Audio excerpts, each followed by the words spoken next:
ফুসফুস ও হৃদযন্ত্রের সংক্রমণ নিয়ে এভার কেয়ার হাসপাতালে বিএনপি চেয়ারপারসন বেগম খালেদা জিয়া। এ অবস্থায় তার বড় ছেলে বিএনপির ভারপ্রাপ্ত চেয়ারম্যান তারেক রহমানের দেশে ফেরার বিষয়টি আলোচনায়।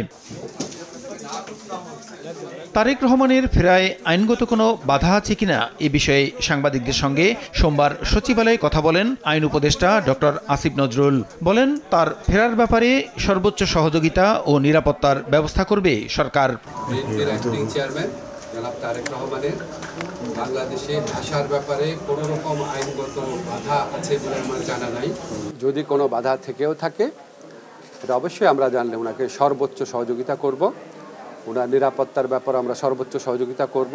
কেন তিনি আসছেন না এ ধরনের প্রশ্ন তোলা অবান্তর জানিয়ে উপদেষ্টা বলেন, দেশে ফেরার উপযুক্ত সময় কোনটি সে সিদ্ধান্ত নেয়ার বিষয়টি একান্তই তারেক রহমানের নিজের। অনেকে ধরনের মন্তব্য করে থাকি যে উনি কেন আসছেন না, এই সমস্ত প্রশ্ন তুলি।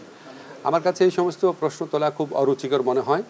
এটা মা ছেলের সম্পর্ক, এখানে কোনো বেগম খালেদা জিয়ার কোনো ইনস্ট্রাকশন আছে কিনা বা এখানে ব্যক্তিগতভাবে তারেক রহমানের কোনো রকম চিন্তা আছে কিনা, কোনটা উপযুক্ত সময় এটা সবচেয়ে ভালোভাবে নির্ধারণের ক্ষমতা ওনার রয়েছে। উনি যেটা উপযুক্ত সময় সেই সময় দেশে আসবেন বলে আমি বিশ্বাস করি। এর আগেও তারেক রহমানের দেশে ফেরার বিষয়ে সরকারের পক্ষ থেকে সহযোগিতার কথা জানিয়েছেন কয়েকজন উপদেষ্টা। প্রসূন আশিস, সময় সংবাদ, ঢাকা।